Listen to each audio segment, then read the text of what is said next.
Hello, my name is Alex, and this is my first ever game development video.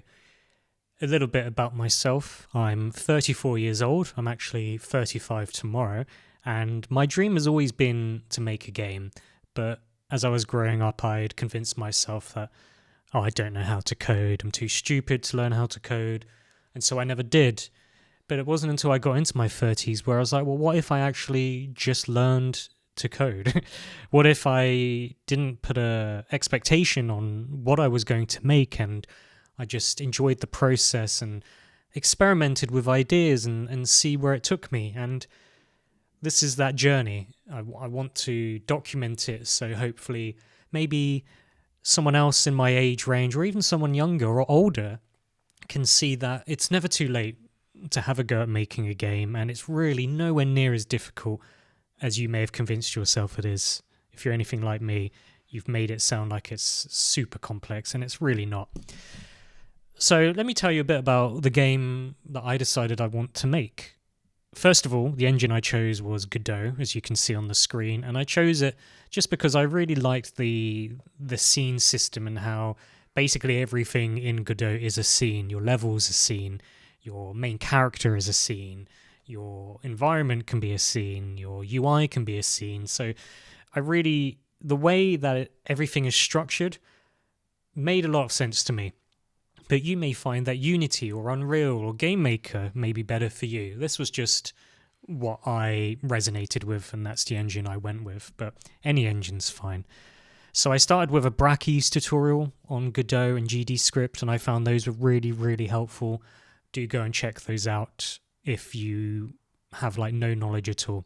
And that's worth mentioning as well. I came into this with zero game development experience. I'd maybe made a few RPG Maker games as a kid, but I never finished them. So this is my first proper foray into game dev stuff. I've done a bit of HTML, CSS, PHP, and so on. So I understand the core foundational concepts of if-else statements, functions, variables, and all the main bread and butter of code. But I'm by no means an exceptional programmer at all. I'm very, very bad. But I'm learning. I've been doing Godot and game dev for 2 weeks now, and I'd really like to share with you what I've done so far. So the first thing I went for was that I just made a really, really, really short design document. And this is it. So the game I'm making needs a capital L there. The Legend of Bingus. And it's an auto-scrolling platformer because I thought that'd be nice and easy to put together.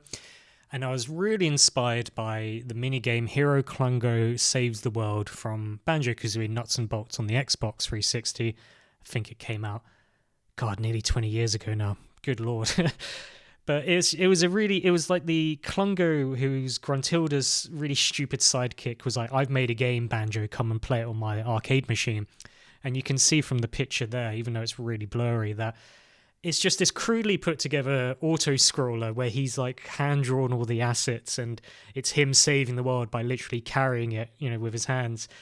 And you automatically move across the screen and there's obstacles and there's things you got to jump over. And the real difficulty, and it was exceptionally hard, was to just time your jumps perfectly. And if you made the smallest mistake, you would die and have to start the level again. I never completed that minigame, but I loved the idea of it. But I did think it was way too difficult. So I thought, why don't I make a version of that, which is still challenging, but maybe that challenge scales up a bit more reasonably so anyone can get into it and start playing. Maybe we put some of that harder difficulty behind time trials or going back to levels and increasing the speed and things like that. Another thing I was inspired by was Rayman Legends, and in the original Wii U version, which had the gamepad touchscreen, you would have these auto-scrolling levels where your character would automatically move across the screen, but you had this little guy called Murphy who you controlled, and you can see here that Rayman's going to go on that chain, but there's this big spiky thing in the way. And on the Wii U gamepad, you would use the touchscreen to break the rope and get rid of the obstacles. And I really liked that idea because it made the levels quite fun, and it was a nice break from the amazing platforming in the other levels. But I like that idea, and I would really like to try and add some of that in my game. Obviously, a little bit more stripped back because I've been learning for 2 weeks, but I like the idea of it. So I thought if I combine these two ideas together, I might have a fun game that I want to play. And this is what it's all about. It's about a game that I want to play. If other people enjoy it too, when I put it out there into the world, that's fantastic. But this is mostly just to prove to myself that I've set myself a goal of just making a game, and I want to prove that I can make a game. And I think as soon as you start developing a game, you're a game developer. So I'm really excited with the journey I've been on so far. You can see I've got some features that I want to add. I haven't actually ticked these off yet. So the game currently has, well, let me show you. Here it is. Turn that down. Excuse me. I just want to make clear that everything you see is placeholder, like this this 1990s Microsoft Office Word art, the UI, all of that is just, I've thrown it in there to get it working, but it's all just there, so it's there. It's not final. The music is all made by me. The sprites I found off itch.io, which are free for personal and commercial use. And let's have a look. So you've got the coins, you've got an auto-scrolling element here. This isn't a full level, this was just like a demo, like alpha testing area. You've got this button, which is also placeholder by the way, which reveals the platforms. You've got death conditions, like if you fall, which presents the game over screen, again, placeholder. You can try again, resets everything. You also die if you hit a wall and you take too long and you don't recover.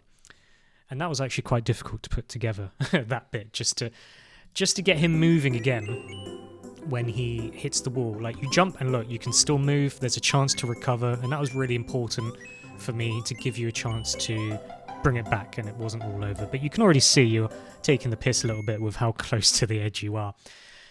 And that's the game. You've got a pause menu, again, placeholder, you've got the coins being tracked here, you can go to the main menu, and it's all there. So that's my game so far. There's going to be different world types. This is the grass level world, obviously. I think there's going to be an underground style world and like an autumn foresty sort of world as well. I'm not going to make the game super long, maybe 4 or 5 levels. And I don't really know what sort of story I'm going to add yet, but that's what we've got so far. So in terms of my roadmap, the things I want to add and the things I've added, we've got the auto-scrolling. What I would like to add is making it so that you can swap the direction of movement. So rather than going left to right, maybe you hit a thing and it does a little countdown and then you start going right to left, just to add a bit more excitement. You're not just always going the same way. So that would be something nice to add. I haven't got obstacles yet. That's going to be super easy. Just add some small things with collision maps that kill you. Clickable buttons to show, hide platforms. I'd like to make the platforms move as well. Maybe you click a button, it shows a platform, Bingus gets on it, and it detects when he's on there, and then it moves the platform across for you, and then he starts moving again. There's a lot of cogs in that system to make that work, so that's going to take me a while, but I've got the main show and hide part. I've got coins. I've got the coin sound system, so you may have heard that when you play and collect the coins, the pitch is incremented after each coin, like that. And then after a few seconds, when you start collecting a new set of coins, it starts to sound again. And you can see in the console that it's all going on there. And look, it starts from the bass pitch again, and it caps out. So you hear the same sound once you capped at 5. And that was important to me because I wanted to make collecting coins a bit more fun. So the pitch gets incremented, a max of 5. After a few seconds of no collecting coins, we go back to the base pitch.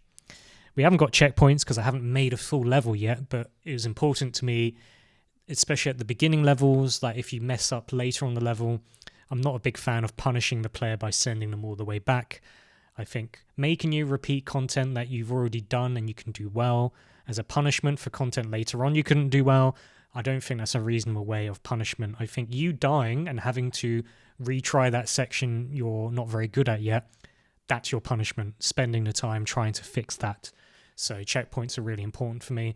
I sort of have a level select in that there's a button you can press at the moment, but I need to track level completion and reveal buttons based on whether you've completed a previous level. It's not going to be super slick. I just need something to put on there. And I would like 3 special coins on each level, B for Bingus, B coins, which may be a little bit trickier to get, maybe the conditions to find and obtain them more challenging as just an extension task for people who are already mastering the basic mechanics and want something a bit more difficult. So that's what I've got so far, and I'm trying really hard not to get into scope creep and keep adding more and more things. So my first main release will have all these things. In this episode, I'm not going to dive huge into the code that I've made. I just wanted to introduce who I am and the game I'm making and why I'm doing it. But maybe in my next episode, I'm going to give you more detailed updates and get into the nitty-gritty of what I've done. I just want to again remind everyone that I've started from zero. I had a really basic knowledge of PHP. I made like an animal fact database in PHP where you could add facts and browse facts, and it connected to a database and it displayed those facts. But that's about as advanced as I've ever got. And to make a game like this, you don't need to be a master programmer. Even making something like Undertale and these sorts of games, like all you need is time and dedication, and you can do it. And hopefully in the later episodes, you'll see how everything is developing, and maybe you'll want to play the game as well. If so, that'll be great. If not, that's also cool. But that's the end of the first episode.